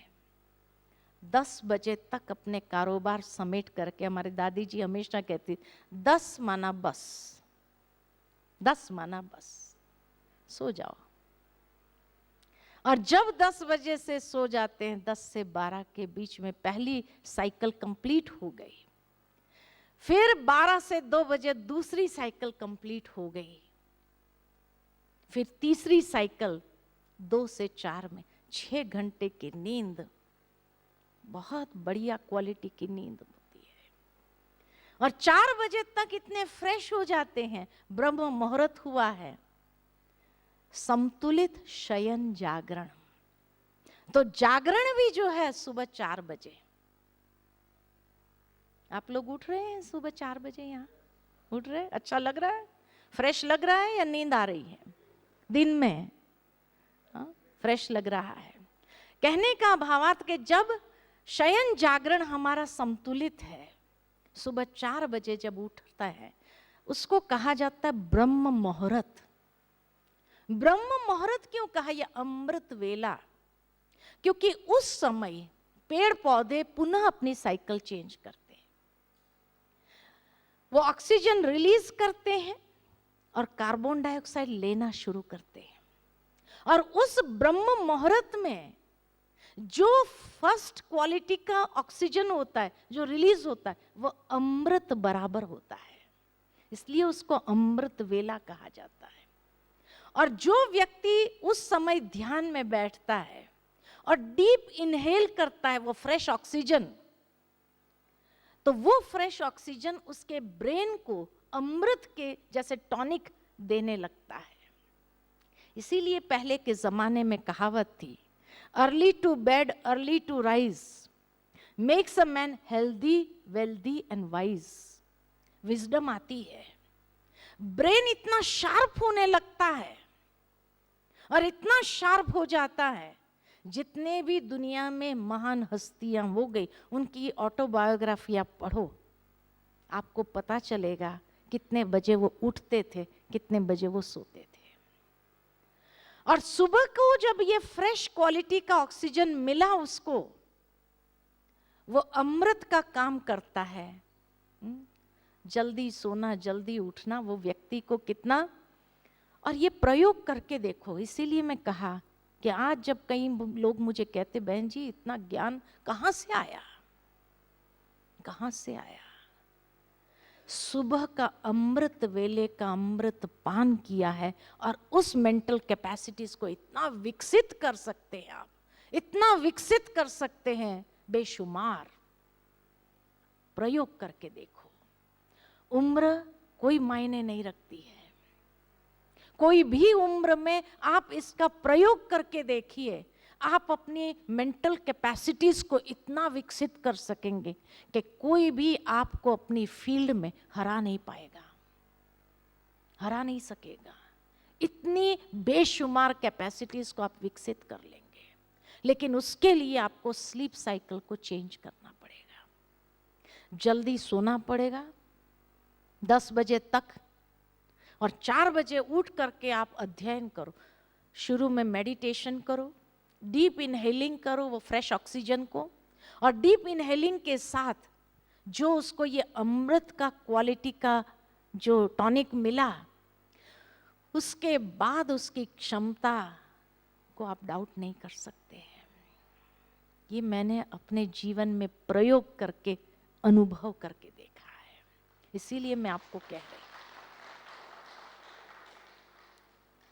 और उस क्वालिटी का अमृत जो होता है, ये आपके भाग्य को भी परिवर्तन करती है। कई बार आपने सुनी होंगी ये कहावत कि भगवान जो भाग्य बांटने निकलता है ना, मनुष्य को भाग्य बांटता है। कब बांटता है पता है? भगवान भाग्य बांटने का काम कब करता है? अर्ली मॉर्निंग में। ये ब्रह्म मुहूर्त में ही भगवान भी भाग्य बांटने का काम करता है। इसीलिए आप देखेंगे 3 बजे तक तो आपको नींद नहीं आएगी। अगर मन परेशान होगा तो नींद नहीं आएंगे। 3 बजे के बाद इतनी अच्छी झपकी लगती है, 5 बजे 2 घंटे की नींद के फ्रेश कर देती है आपको। अनुभव किया है ये भी कि 3 बजे के बाद जो झपकी लगती है 5 बजे तक इतनी बढ़िया नींद आती है, जो फ्रेश हो जाते हैं। सारी रात भले नहीं सोए, लेकिन 2 घंटा अगर ये 3 से 5 सो लिया तो फ्रेशनेस का भी अनुभव करा देती है, क्योंकि उसी समय भगवान का भाग्य बांटने का समय है। और माया नहीं चाहते कि आप भगवान से भाग्य प्राप्त करो, इसलिए वो कहता अब सो जा बेटा, सो जा। तभी कहा जाता है जिन सोया तिन खोया, जिन जागा तिन पाया। तभी तो भाग्य की जब बात करते हैं लोग तो क्या कहते हैं? भगवान जब भाग्य बांटने निकला था तब तुम सोया हुआ था क्या? क्योंकि उसी वक्त नींद भी इतनी अच्छी आती है। अब नींद चाहिए या भाग्य चाहिए? Choice is yours. क्या लेना चाहते हैं? अज्ञान होने के कारण हम नींद को पसंद करते हैं, लेकिन जो योगी होता है, जिन्हें यह सीक्रेट पता होती है कि यही समय भाग्य को पलटाने का समय है, पलटा के देखो। अमृत वेले उठ करके अपने भाग्य को अगर 2 दिन नहीं उठे हैं तो कल सुबह जरूर उठ के देखना, नहीं तो बाद में अफसोस होगा। वहां तक जाके आए और उसके बावजूद भी खाली हाथ आए, ये अफसोस न करना पड़े, क्योंकि उसी समय भाग्य बांटने का समय होता है। भगवान उस समय भाग्य की रेखा खींचने की कलम आपके हाथ में पकड़ा देता है और कहता है जितनी लंबी रेखा खींचना चाहो खींच लो, खींच लो, फिर मत कहना कि तुमने मुझे चांस नहीं दिया था। इतनी फ्रीडम जब दे देता है तो क्या करना चाहिए? लेकिन उस समय कई लोग आकर के बैठते हैं, भगवान भाग्य की रेखा खींचने की कलम आपके हाथ में पकड़ाते और बैठे बैठे सो जाते हैं। अब जब बैठे बैठे सो, आप देखेंगे कभी भी आपके हाथ में पेन है और आपको झुटका आ जाए तो लकीर ऊपर जाएगी या नीचे जाएगी? कहाँ जाएगी? नीचे जाएगी। हमेशा ऐसे होते लकीर ऐसे जाएगी। अब लकीर नीचे गई तो उसके लिए भी दोषी कौन? फिर आप कहेंगे मैं तो अमृत वेला रोज बैठता था, लेकिन फिर भी ये भाग्य की लकीरें नीचे क्यों गई? तो भगवान कहते मेरा दोष नहीं है, मैंने तो कलम तेरे हाथ में पकड़ाई थी, तूने नीचे करता गया तो मैं क्या करूं? इसलिए उस समय एकदम फ्रेश होकर के बैठो, और जब फ्रेश होकर के बैठेंगे तो आप देखेंगे कि जितनी रेखा को ऊंची खींचना चाहो खींच सकते हैं। भाग्य पलटते हमने देखा है, भाग्य पलटते देखा है। जो सुबह सुबह उठ करके प्राणायाम करते हैं और मेडिटेशन करते हैं, उसका भाग्य पलटते देखा है। अनुभव करके देख लीजिए कितनी आप अपनी ब्रेन की कैपेसिटीज को विकसित कर सकते हैं, और उसी के माध्यम से आप अपना भाग्य पलट सकते हैं। हमने अपने भाग्य को पलटते देखा है, पलटते देखा है। इसलिए कहा कि ये योग उचित आहार विहार, एक तो भोजन बड़ा संयम वाला सात्विक होना जरूरी है अगर आप अपने भाग्य को बहुत ऊंचा ले जाना चाहते। तो कर्मों में उपयुक्त चेष्टा, कोई गलत कर्म से अपने आप को बचा के रखो, और संतुलित शयन जागरण जिसका होता है उसका ही ये योग सिद्ध होता है, सिद्ध होता है। कितना समय योग करना चाहिए? ब्रेन की कैपेसिटी है फोकस करने की 45 मिनट्स, इसलिए स्कूल में पीरियड भी 45 मिनट्स का होता है। यहां थोड़ा लंबा है, गीता के सेशन थोड़ा, लेकिन फिर भी मैं देख रही हूं कि आप लोग सब फ्रेश है। माना इतनी आपने ब्रेन की कैपेसिटी को विकसित कर लिया। हाँ, तो इसीलिए कहा ना, खुराक अच्छा मिल रहा है तो मन आनंद का अनुभव कर रहा है, तो भाई खाए जा रहे हैं, है ना। लेकिन उसको हजम भी करते जाना, चिंतन के द्वारा उसको हजम भी करना, कहीं ये बदहजमी ना क्रिएट कर दे आपके अंदर, है कि नहीं। तो इसीलिए मेडिटेशन द्वारा उसको क्या करो, हजम करना। तो 45 मिनट्स, इसीलिए 4 बजे से यहाँ मेडिटेशन शुरू होता है 4:45 तक, सुबह पौना घंटा और शाम को पौना घंटा, ये 2 टाइम जो व्यक्ति, क्योंकि नमः शाम के समय भी वही अमृत वाला समय होता है, इसीलिए नमः शाम के समय 6:30 से 7:30 बजे या सुबह का समय, ये 2 समय मेडिटेशन के लिए अति उत्तम माना गया है। और उस समय जो एकाग्रता होती है, वो समय को वरदान है एकाग्रता के लिए। अमृत वेले आपको मेहनत नहीं करनी पड़ती है, वो समय को वरदान है। और इसीलिए जब समय को वरदान है तो समय सहज मन को एकाग्रता की ओर ही ले जाता है, शांत हो जाता है, रिलैक्स हो जाता है, फोकस्ड हो जाता है। और जिस सब्जेक्ट पर भी आप सोचना चाहो, मन को लगाना चाहो, लगा सकेंगे। तो इसीलिए ये है मेडिटेशन में बैठने की विधि। उसके बाद उसका अनुभव क्या होता है, गीता के अंदर कितनी सुंदर बात, एक तो सारी विधि बताई, उसके बाद अनुभव क्या होता है।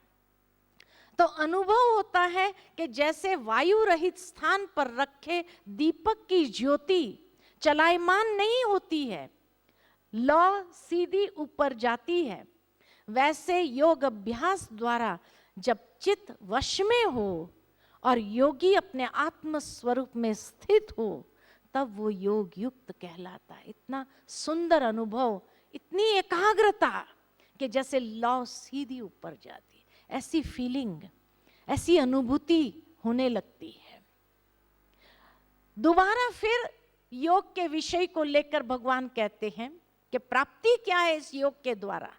तो कहा, इस योग अभ्यास द्वारा योगी भौतिक एवं मानसिक क्रियाओं से उपराम हो जाता।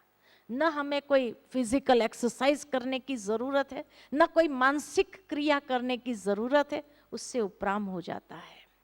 एवं विशुद्ध मन से आत्म स्वरूप में स्थित होकर परमात्मा की याद में अति इंद्रिय सुख और आत्म संतुष्टि का अनुभव करता है। कितनी सुंदर अनुभूति होगी, आप सोचो तो सही। उसके विषय में बहुत आनंद की अनुभूति होगी। इस सत्य स्वरूप में, ये सत्य स्वरूप है आत्मा का, तो इस सत्य स्वरूप में स्थित सर्व प्राप्ति स्वरूप, जो प्राप्ति करना चाहो, सर्व प्राप्ति स्वरूप किसी भी प्रकार के दुख से विचलित नहीं हो सकता।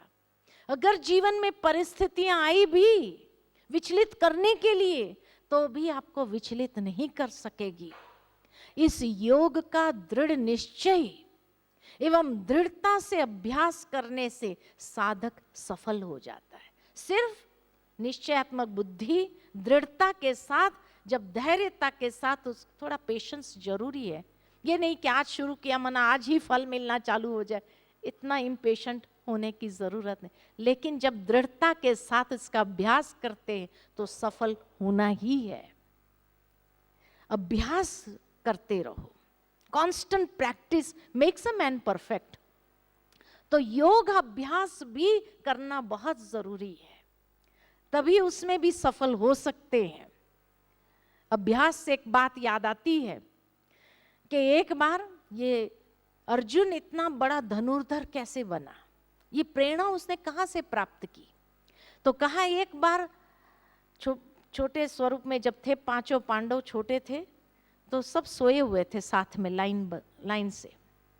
तो आधी रात में अर्जुन की आंखें खुली, तो देखा उसके बाजू में भीम है ही नहीं। तो उसने जब देखा भीम नहीं है, तो सोचा भीम कहाँ चला गया, उठ करके ढूंढने गया। तो ढूंढने गया तो देखा कि भीम रसोई घर में खाना खा रहा है। तो अर्जुन ने पूछा भीम से, भीम तू खाना खा रहा है? और इस वक्त कहाँ, बड़ी भूख लगी थी, नींद नहीं आ रही थी, इसलिए खाना खा रहा। तो अर्जुन ने कहा भले खाओ, लेकिन कम से कम बत्ती तो जला देता था। ये अंधेरे में कैसे खा रहा है तुम, और वो भी सीधा मुंह में जाता है, इधर उधर कहीं नहीं जाता है। तो भीम मुस्कुराकर उसको कहते, अर्जुन अभ्यास, मुझे खाने का इतना अभ्यास है जो सीधा मुंह में ही जाएगा, इधर उधर कहीं नहीं जाएगा। और वहीं से अर्जुन ने प्रेरणा ली कि अगर भीम इतना अभ्यास करके सीधा मुंह में जा सकता है, मैं भी अगर अभ्यास करूं तो अंधेरे में तीर चलाऊं और निशाने पर लगे, तब इतना बड़ा धनुर्धर बना। अभ्यास, तो योग के लिए भी अभ्यास बहुत आवश्यक है।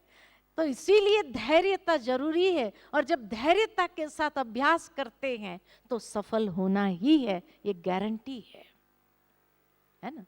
फिर स्वाभाविक कौन सी कठिनाइयों का सामना करना पड़ता है मेडिटेशन में, तो भगवान अर्जुन को कहते, मन अपनी चंचलता तथा अस्थिरता के कारण यदि इधर उधर चला भी जाता है तो उसे वहां से पुनः वापस ले आए और अपने वश में करे तथा परमात्मा में फिर लगाए।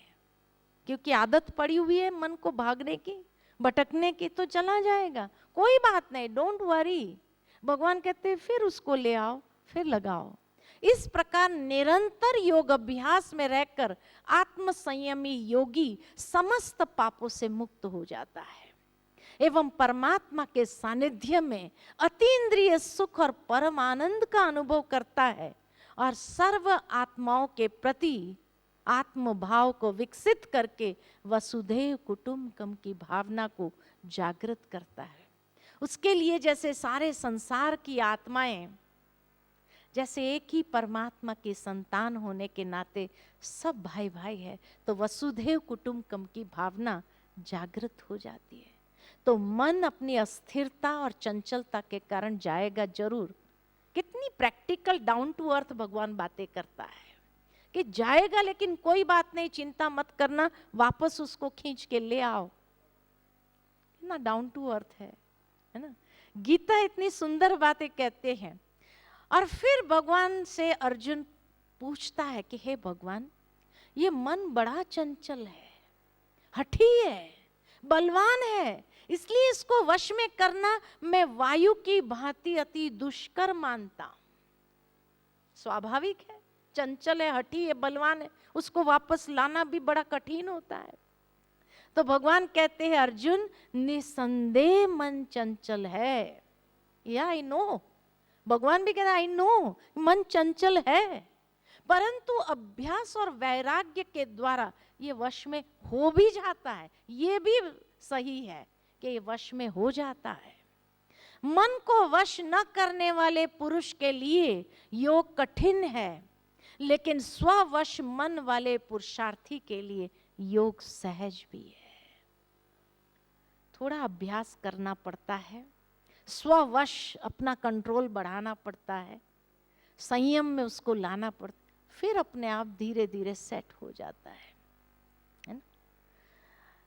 तब दूसरा प्रश्न अर्जुन पूछता है कि हे भगवान, मानो मैं योग अभ्यास कर रहा हूं, लेकिन अगर मेरी अंतिम घड़ी आ जाए और असफल हो गए, उसी समय मन भटक गया, तो असफल पुरुषार्थी जिसकी योग में श्रद्धा है पर अंत समय मन विचलित हो जाए, तो वह योग सिद्धि के बजाय किस गति को प्राप्त होता है?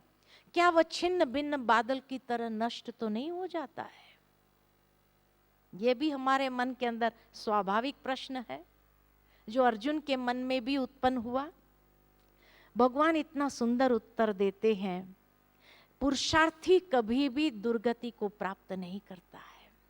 जो पुरुषार्थ कर रहे हैं, अंत समय भले अगर मन विचलित भी हो गया तो भी दुर्गति नहीं होती है, वह पुनः जन्म पा करके मनुष्य जन्म पुनः उसको प्राप्त होता है और अपने पूर्व जन्म के दैवी संस्कारों को जागृत करता है और योग अभ्यास के मार्ग पर आकर्षित होता है।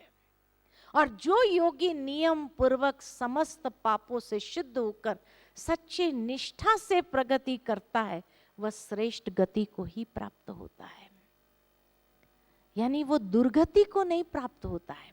योगी पुरुष तपस्वियों, ज्ञानी तथा सकाम कर्मियों से श्रेष्ठ है।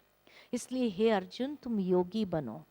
तपस्वी बनने के लिए नहीं कहा, खाली ज्ञानी बनने के लिए नहीं कहा, खाली अच्छे कर्म करने वाले बनने के लिए नहीं कहा, लेकिन कहा तुम योगी बनो और समर्पण के साथ अंतर मन से योग का आचरण करो, योग का अभ्यास करो, योग की प्रैक्टिस करो। तो ये था ध्यान योग का महत्व। ध्यान योग कैसे करना है, कब करना है, उसका साइंटिफिक तरीका, उसका अनुभव, उसकी प्राप्ति, और अगर मन बार बार चला भी जाता है तो कैसे उसको ले आना, कैसे पुनः अभ्यास करना और किस श्रेष्ठ गति को प्राप्त करना ही है, यही योगी का परम लक्ष्य। और इसीलिए भगवान ने हम सब अर्जुनों को योगी बनने की प्रेरणा दी है। समझ में आ रही है ना गीता? गीता समझ में आ रही है? कितनी सुंदर बातें भगवान बताते हैं। अब थोड़ी देर के लिए ध्यान में बैठ करके फिर शाम को हम देखेंगे 7वां अध्याय, ज्ञान विज्ञान योग, साइंटिफिक स्वरूप ज्ञान और विज्ञान के आधार से योग का, तो उसको हम शाम को देखेंगे। लेकिन अब थोड़ी देर के लिए ध्यान करते हैं। सहजता से आप बैठिए। हम आपको कोई आसन लगाने के लिए तो नहीं कहेंगे, लेकिन सीधा बैठिए, पीठ सीधी हो, दृढ़ता पूर्वक, जितना अपने शरीर के ऊपर संयम होगा। और इसीलिए आंखों को बंद नहीं करेंगे, अपने ध्यान को परमात्मा के उस दिव्य स्वरूप पर एकाग्र करेंगे और मन को श्रेष्ठ विचार देंगे। मन को सुंदर विचार देते हुए मन को मित्र बनाए। अपने मन को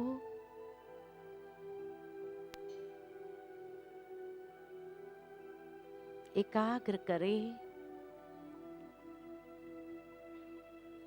पहले अपने स्वरूप पर, भ्रुकुटी की मध्य में अंतर चक्षु से देखो स्वयं को।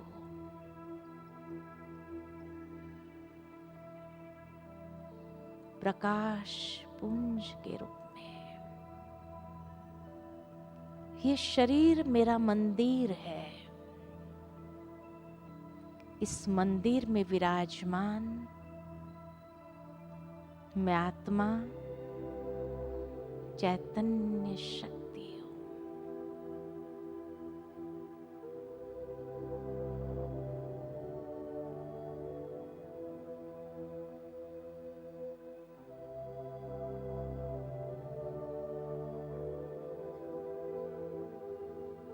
इस योग अभ्यास के लिए उचित आहार विहार,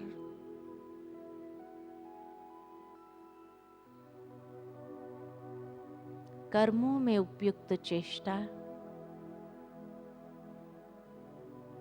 संतुलित जीवन,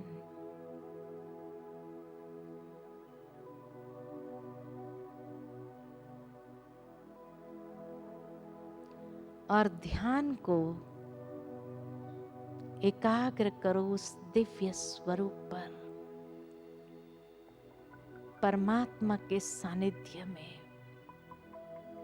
मन को ले चलते हैं।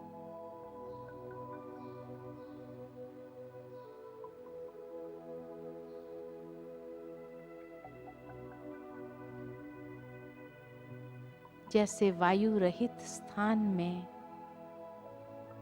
दीपक की लौ सीधी जाती है, वैसे मेरा ध्यान भी उस परमात्मा के दिव्य स्वरूप पर एकाग्र हो जाता है। मेरे पिता परमात्मा अनंत प्रकाशमान दिव्य तेजोमय स्वरूप है।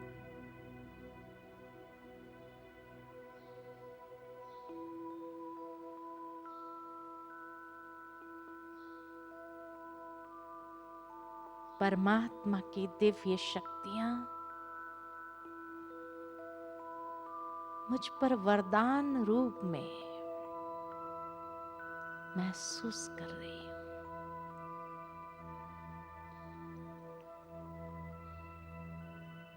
जैसे